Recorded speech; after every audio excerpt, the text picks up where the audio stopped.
As our opening question, I said, there's not a chance in hell that anybody that listens to this show thinks that I'm going to come out with that discussion. Today we're here with Bootsy Greenwood. This is the Tragedy Academy, a show created to bridge societal divides in a judgment-free zone using candor and humor. Bootsy is a creator of the Blue Collar Mystic Persona and podcast. He's a multi-talented entrepreneur, personal development coach, comedian, and loves to use his knack for humor to break down barriers and self-growth. Bootsy, what's going on, my man? Jay, how are you? Thank you so much for having me today. Living the dream. Yeah, man. Living the dream. And you know what, though? That is like the most first world thing to say, unless you're talking about nightmares. I just thought about that. I was like a very privileged statement. I don't think other countries are going, oh, living the dream. Right. There's just mosquitoes here. Yeah. Bill Gates keeps flying in, but fuck. Yeah. I'm not living your dream.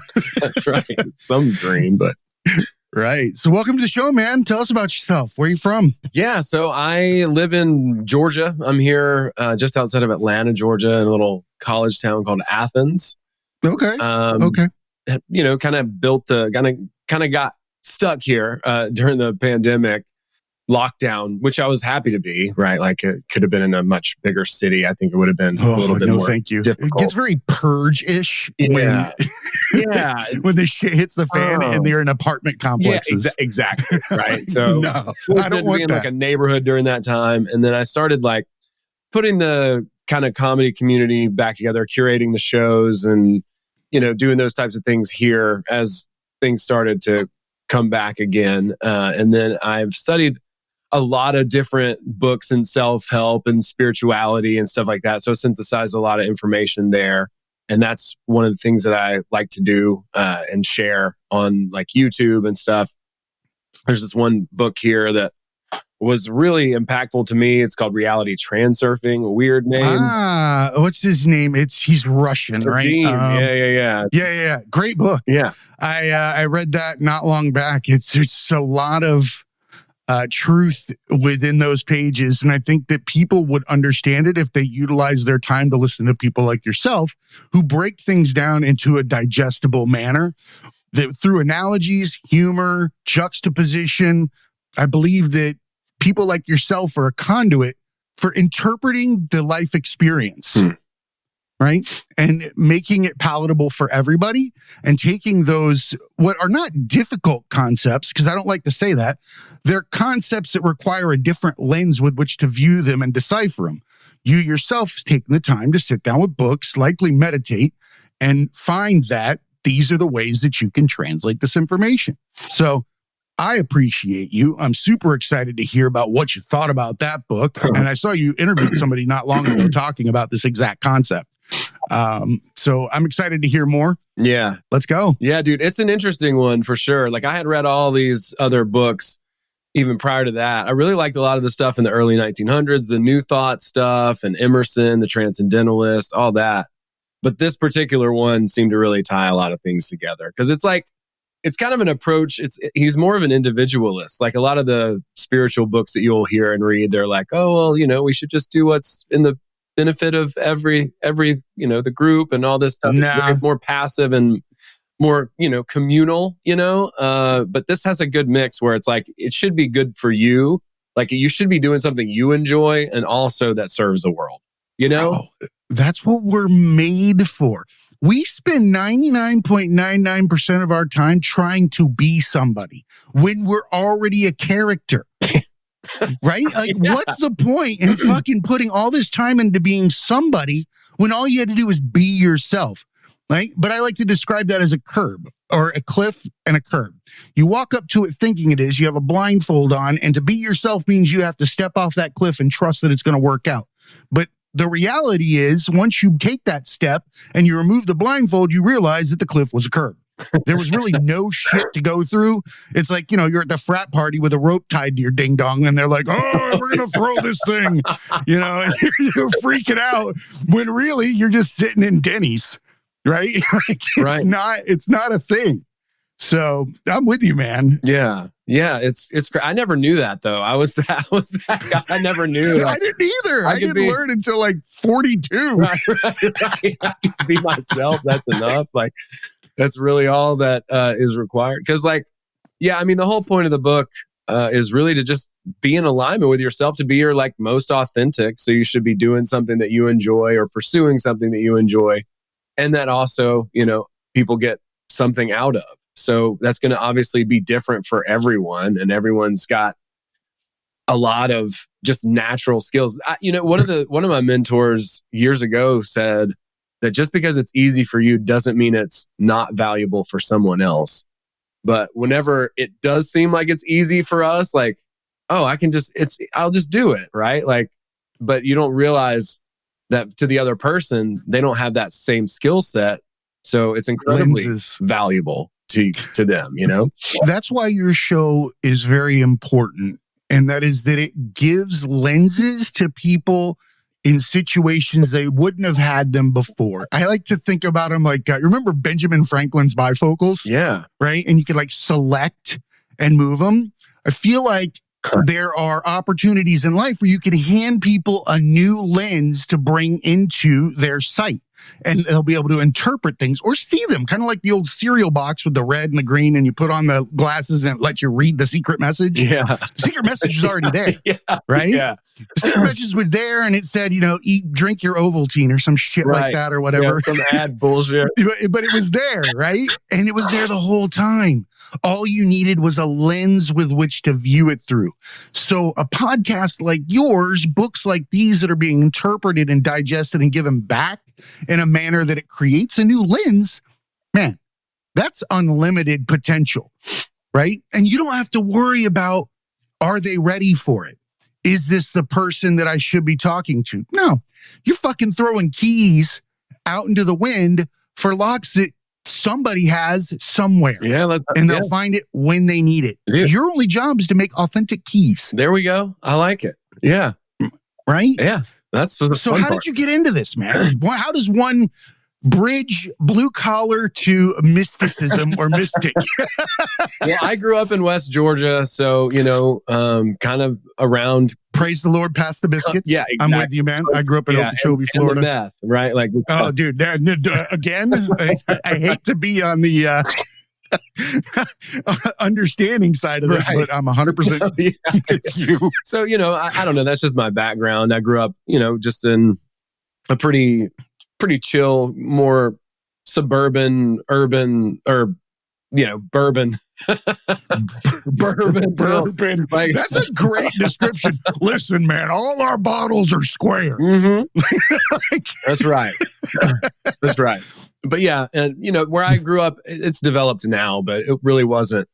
There wasn't much out there back then. But yeah, I just come from that background from the South and grew up in church, Pentecostal, all that. So I got to see some pretty weird shit through that I could never. I've been there. Yeah, couldn't really shake it. I'm like, I've seen this. I've seen it. So what does that mean? So trying to, wrestle with all of that and all the different belief systems. And then I found a lot of different authors.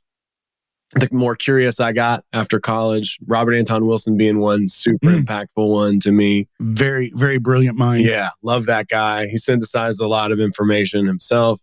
And then, I just started reading all these books when I got depressed over conspiracy theories in, 2012?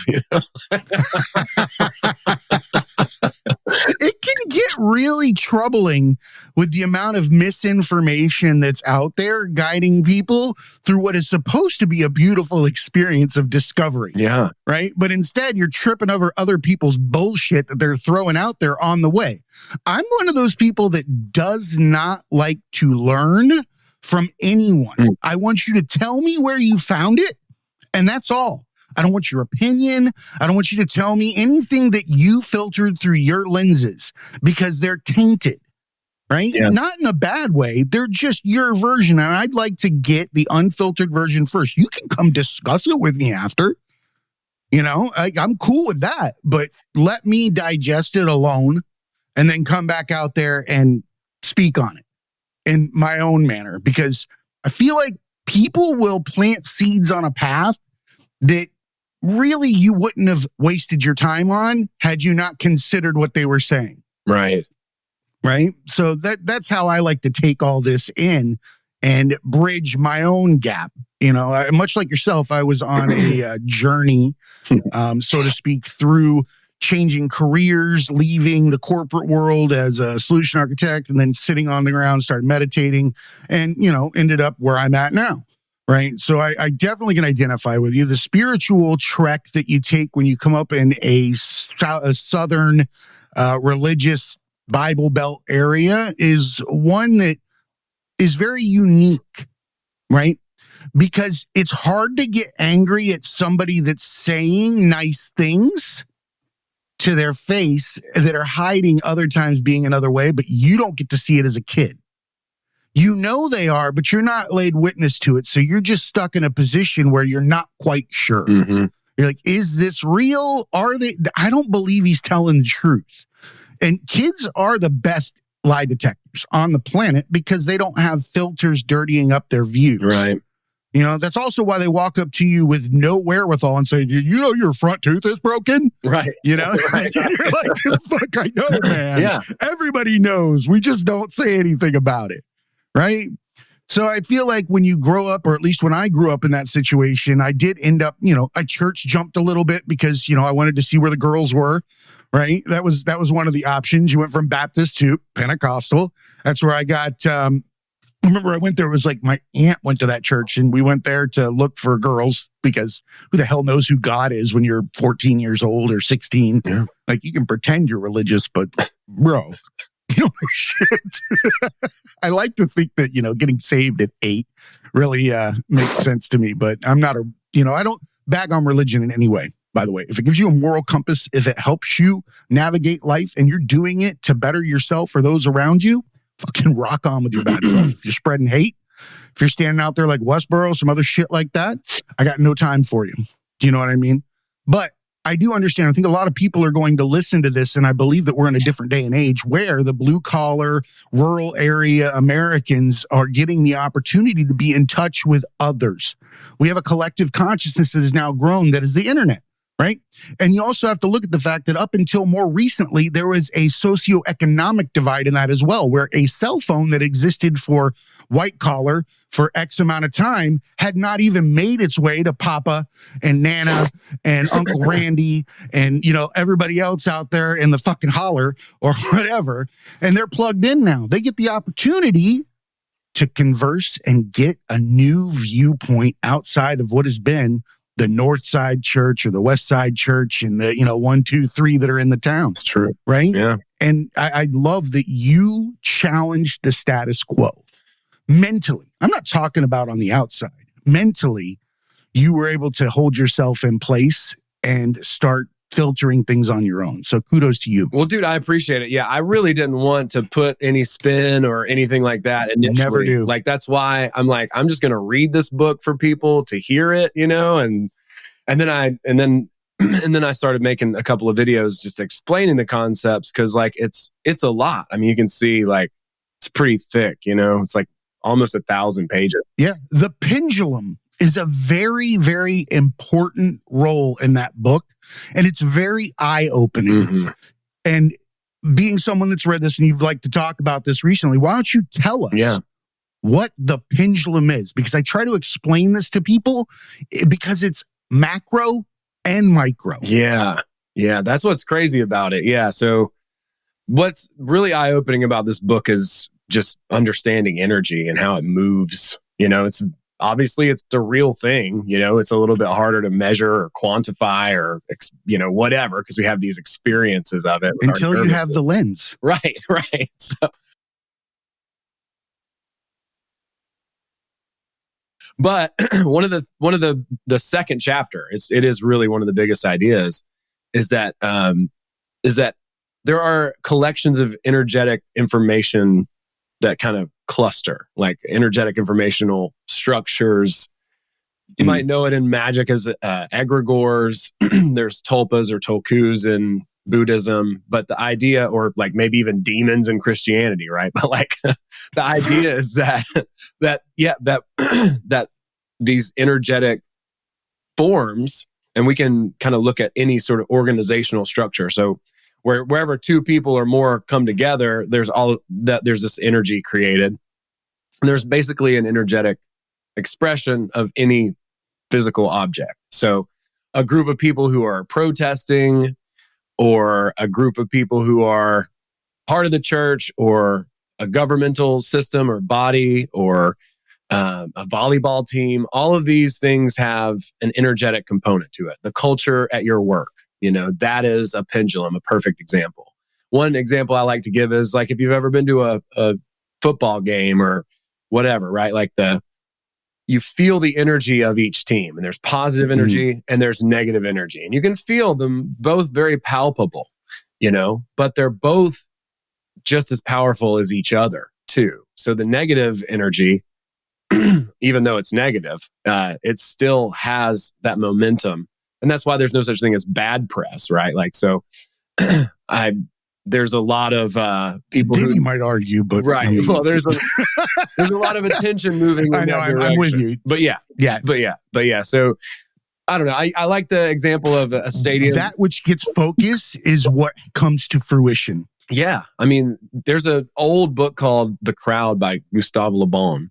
And it's a French book, and it's about people who are in groups who are doing things that they ordinarily wouldn't because they're part of this group. Oh yeah. I love mob mentality. When people, dude, like we don't talk politics on this show, but I feel like this is like skirting a line. But isn't that like what happened at the Capitol?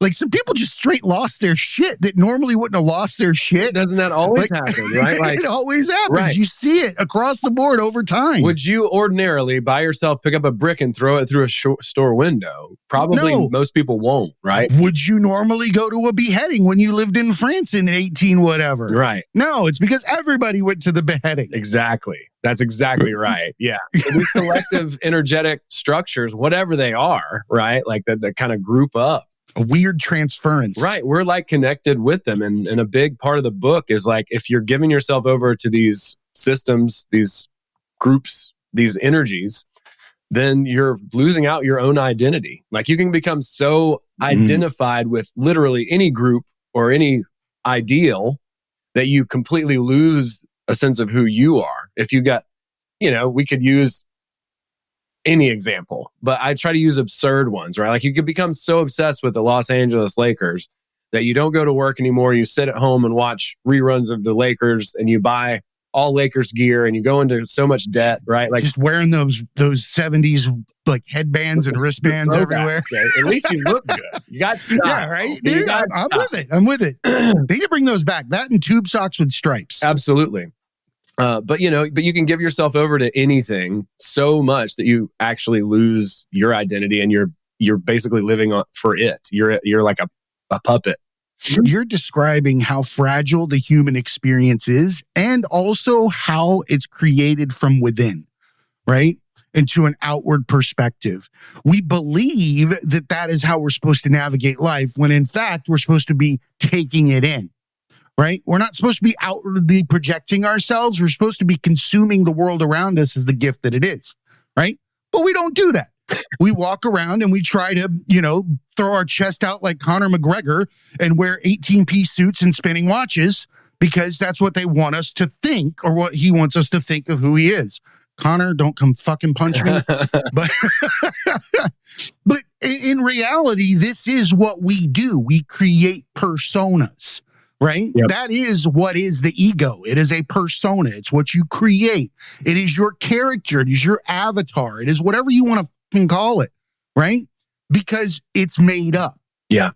It's so made up that you could become a method actor and sit down, become a character, and then kill yourself afterwards based on the character's mindset, Heath Ledger. Right? Yeah. We've seen these things. You will adapt to what you live, right? And you will believe that you are something until you don't. Yeah. right? And people live deliberately in that lie because we're so inundated with criticism that we don't love ourselves enough to be the unique puzzle piece that we are, right? And if we took the time to not bend our corners, to not be an edge, to not be that other piece in the other side and actually be the one we are, we're actually going to land with the people that we fit in with, right? You're not going to be smashed in the corner. You're going to be in the middle of the green forest on that puzzle hanging out, like where's Waldo? Like, I don't want to be in some weird section that I'm trying to hang out in. Right.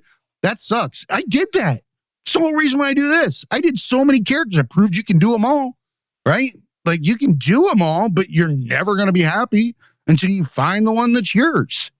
And F the people that tell you not to be yourself. That's just them not having the courage to be themselves, even if they know it or not when they're telling you. Yeah, it's true.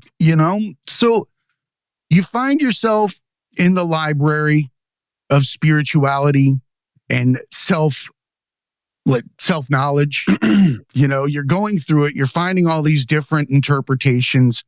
And I'm curious, now that you're coming from a religious background into kind of an agnostic type of scenario, I would think, what does one think about existence now? Yeah. It's still a mystery. I mean, nobody can really tell you. That's kind of what's amazing about this whole entire experience here, this life, right? Like, no one can tell you even what reality is. We still don't have a consensus there. So that kind of blows me away, right? Like, that we still can't really, it's amazing, isn't it? Yeah. We still can't really know. We hypothesize the shit out of things, though, don't we? Oh, yeah. We just take stuff for granted all the time. Twin flames and all kinds of shit. Oh, yeah, dude. And why does it always have to have a dystopian ending? Can we start writing sci-fi to end in utopia? I'd really like that, because you guys constantly keep writing the future. Can we not write ourselves into a corner that's fucking death and mayhem and travesty? Can we start writing it towards like free love and happiness and everybody in a utopian side of you with the robots doing the work? What'd you say? Right. Yeah, exactly. I'm getting mad, dude. Seriously, Star Trek wrote our future. Every science fiction book out there, every movie, we end up with it. Yeah. Whatever the technology is. So, guys, start writing some cool shit. Yeah. Stop writing that destruction a little bit. Come on, guys. Let's slow down, man. No, I Let agree. us eat some grapes with a fan and fucking sit back for a little while as a society. I mean, those were the books that did me in as far as like my outlook on the world were like 1984 and Brave New World. Read those two back to back. Aldous Huxley, as an adult, Is that Aldous Huxley? Aldous Huxley wrote Brave New World. And okay. Orwell wrote, Huxley wrote, that's right. Huxley wrote Brave New World, and then Orwell wrote 1984. Dude, all those books, there's so many collective works of people that have translated the human experience through their lens into a relatable way to consume it. Like, these guys may not have known that they were going to stand the test of time at the time. Shit. But they sure as hell did. They didn't know, they just knew they had to. That's the way I like to think of it. Yeah, it's interesting to think about, because, I mean, they definitely had a lot of I think they probably knew some of what they were doing, It's just fair enough. I think we know everything that we're doing. It's just what we're allowing ourselves to admit to. Yeah. I mean, Orwell was definitely a pompous one. Which ones weren't in their own way? To go against the grain, there had to be a little bit of arrogance involved. Yeah. Like, that they all had like one of those fucking longer cigarette stems or something weird about them. Some weird eccentric shit. Yeah, exactly. A punchable offense. Yeah, for sure. Right? But without them, we don't ask questions. We don't further the investigation. Yeah, and from his perspective, he's like, look, the ending sucks. And, in 1984, he's like, it's terrible, but like, it's a warning. It's like, don't let it get to that point is the point of the book. Because like the first 2 sections in that book are like pure fun. It's like, woohoo! You know? Here's the thing though. Like, I don't know that things are going to be fucking catastrophic unless you tell me, right? But would catastrophic ever have happened if I wasn't fearing it? That's a good question. It's less likely to based on this book. Correct. That's why I said it that way. Right. Because it would lend to what you get out of transurfing, right? Right. It's like, well, that's why I tell people, don't tell me what you know. Tell me where you found what you found. Because I don't want that seed. Right. Right. And you know, bad news travels so much faster than good news too. Doesn't it? It's crazy. Yeah. Why is that? I think it's survival. I think the whole thing and the reason why our disposition is the way that it is, because to look out for the negative to keep us safe, right? Like we're trying to not die. Saber-tooth tiger mind. Exactly. Yeah, running from a tiger and running from shame, it releases the same issues in the mind. Well, yeah. They're the same. We've made them the same through our collective growth over time. It has replaced what was predators is now your coworker is one because they act this way. Right.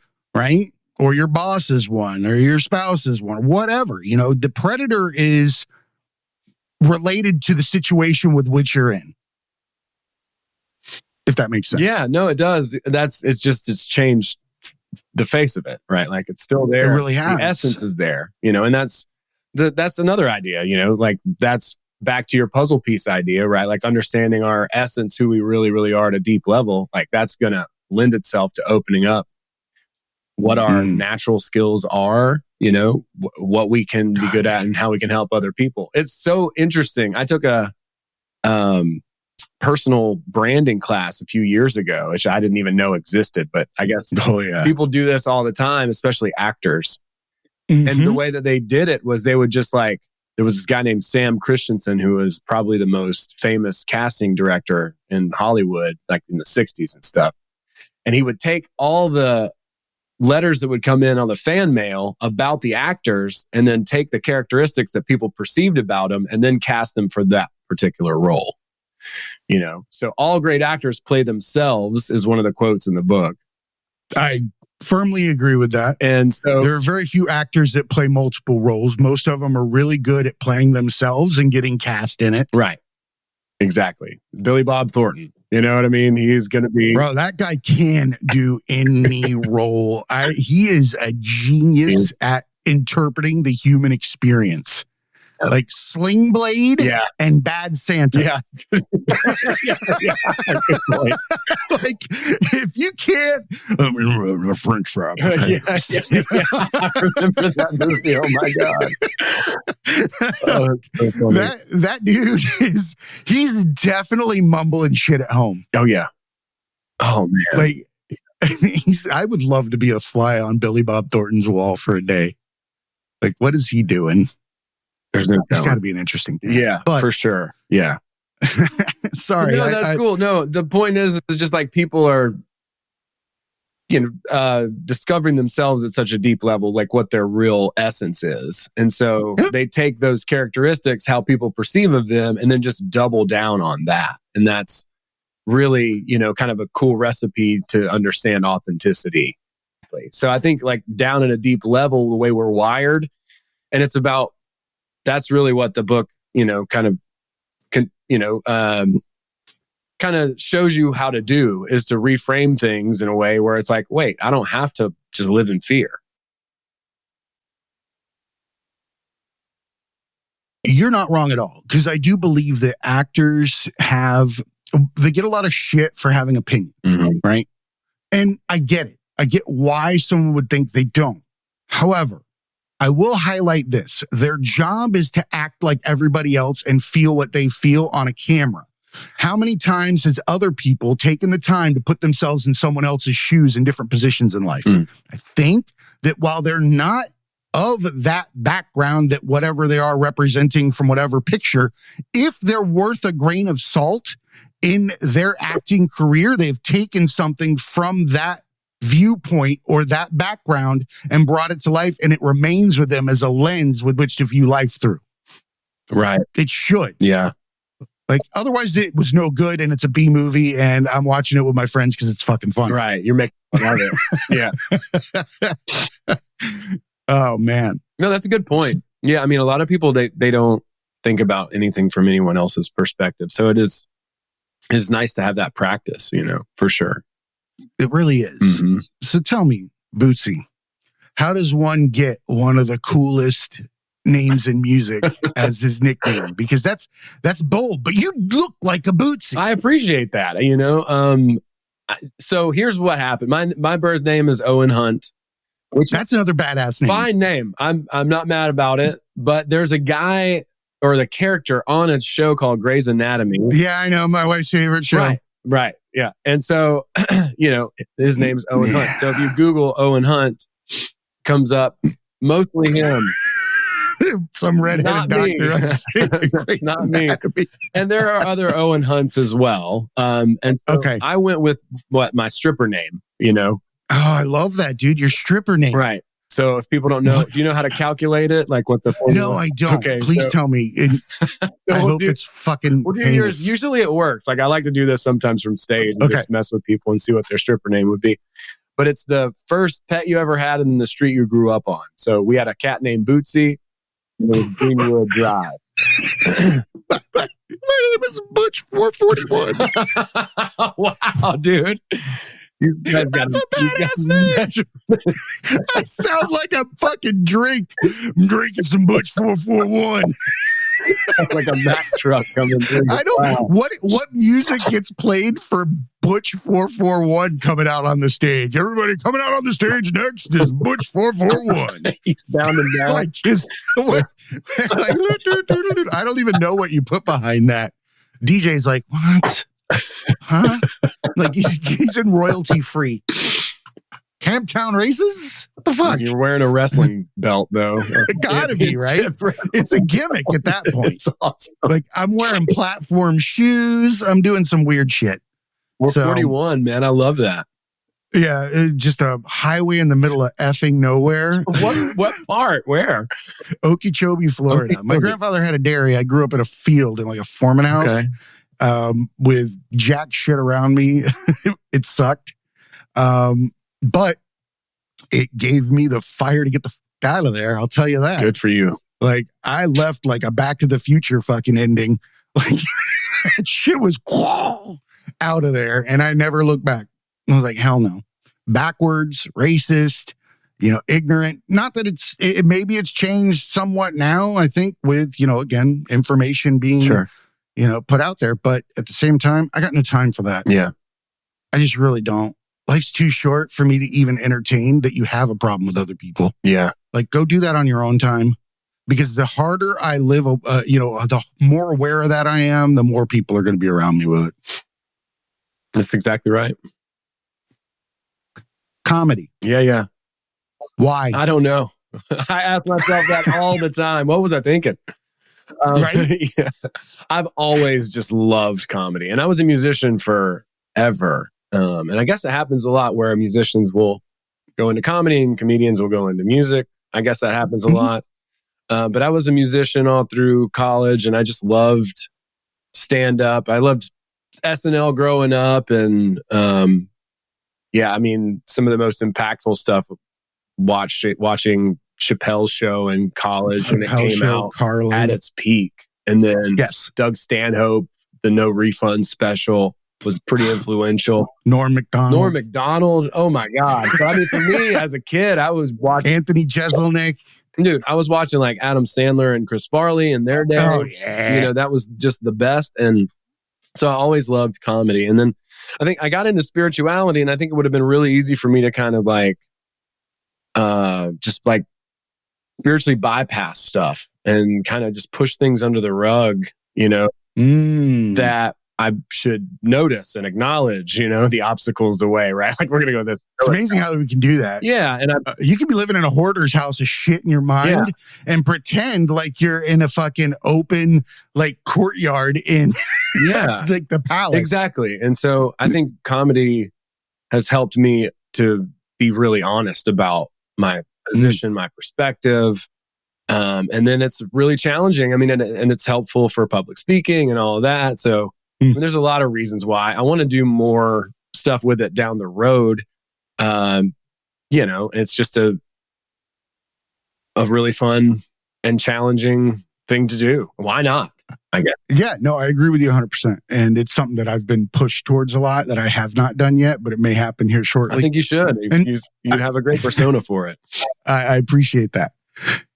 I believe that comedy is one of the strongest effectors of change. And I think it's because it takes away the pain at the same time that it gives you a position on something. Or it gives people an opportunity to hear their peers' reaction to what it is being said on the stage when they're the offender without being called the offender. There's nothing better than not realizing you were something that is so heinous, it's now a joke on stage that you never realized you were. Ooh. Right? You're not going to raise your hand and call yourself the offender right? Of Chappelle's joke. Right? But you're going to go, maybe I'll open more doors. Whatever it is. Like, I probably should have, I didn't know you couldn't say Indian, it's Native American. Right. Something simple. Yeah. Right? And that's how you learn. But in humor, you get to sit next to the other people and laugh at yourself and go, whoops. If you're able to take things like that. But I believe that it serves a very great purpose in being able to also point out the fallacies in society. Like George Carlin was amazing at that. Incredible. He laughed at the human experience like nobody's business. Yeah, he did. Right? And I think that comedians do that quite a bit. They are self-deprecating. I think that's, kind of comes with the territory. There are very tortured minds, much like you would get with a musician. So I can see why they cross over quite a bit. Right? And let's face it, it's creating something out of nothing. Right? It's music or it's jokes. And it's able to deal with the abstract and create things that influence people. Those are special creators.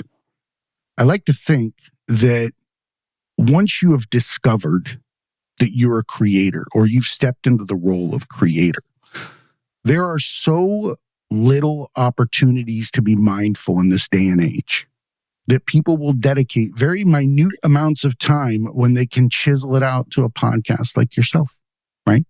Or a show or comedy, or whatever it is, right? The onus is on the people that know they're a creator and that they're putting things out there to put something out worthwhile or the best and most authentic product they can, right? I think that's what we're here for.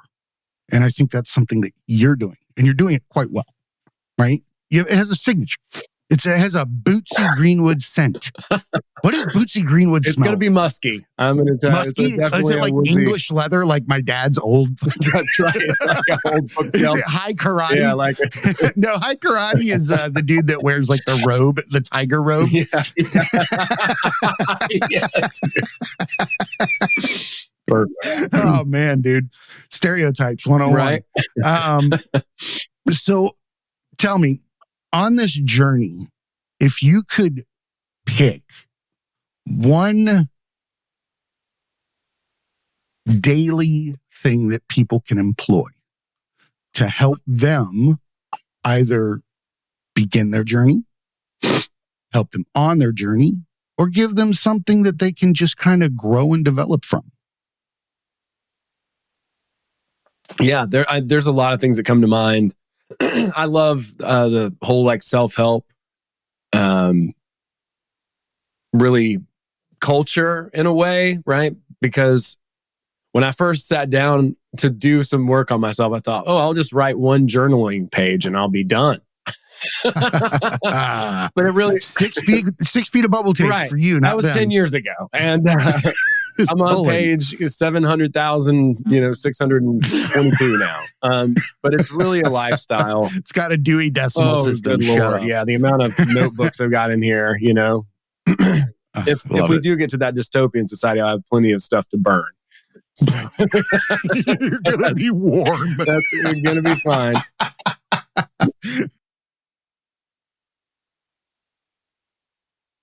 But there's lots and lots of things that people can do. I mean, I would say just sit down and give yourself a little bit of time. Think about what your higher self might be. Like give yourself a little bit of a buffer there, because I don't think a higher self is supposed to be some like pompous, angelic douchebag that doesn't have any fun. But like, think about what that is. So like, the reason why transfiguration is to look upon this being that has all these qualities is to start to absorb those qualities.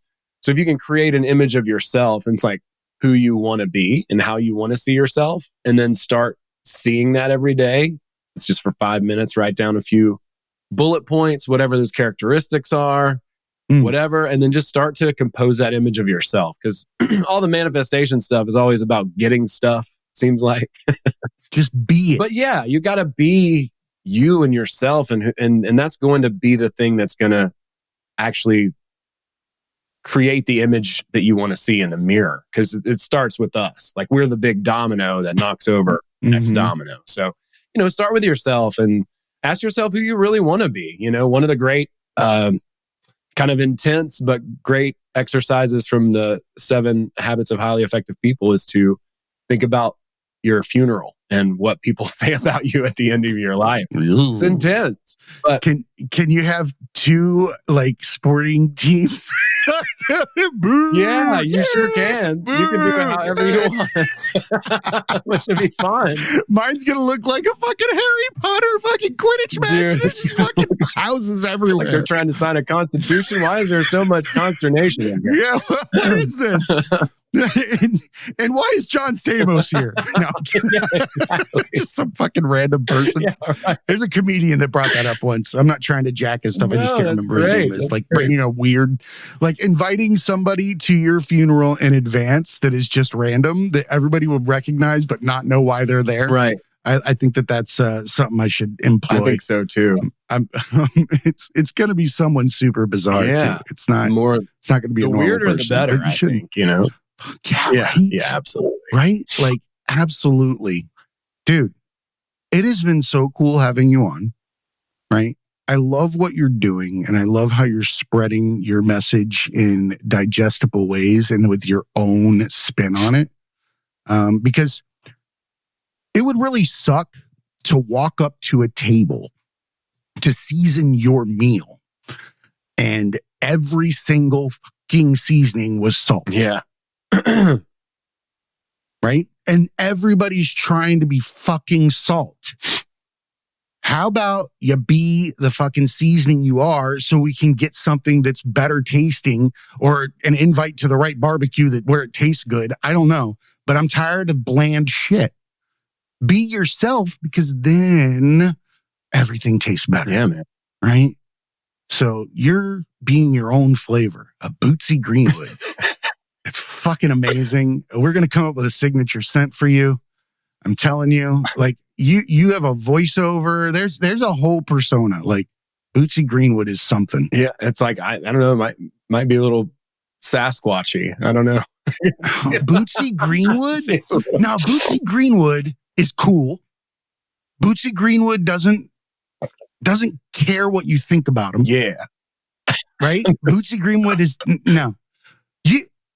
You come to see Bootsy Greenwood. Bootsy Greenwood doesn't come to see you. Well, I'm having fun. I'm really enjoying it. Thank you so much for having me, Jay. I'm honored to be able to share some stuff that might help. Bro, tell everybody where they can find you. Yeah, man. BootsyGreenwood.com. I fucking love that name, dude. Oh, by the way, I brought this up before when somebody was out here. Thank you for not wearing a hat every day. Oh, you're welcome. Because I'm telling you, no, you don't wear a hat every day and you have a beard. Because I had people I knew for longer periods of time than I'd like to admit that thought I was bald because I wear a hat half the time. Because apparently if you have a beard, you're supposed to be bald. Yeah, I guess so. It is a very popular look. I had no idea. I was like, what do you mean? I had people like kind of take a step back as I take my hat off. Great hair, like, man. why? Like, did you take a flight to Turkey? What the fuck happened? Man, dude, you're welcome back anytime. I appreciate you, and everybody go check it out. Great podcast, great topics. Again, remember everybody, be cool and keep learning.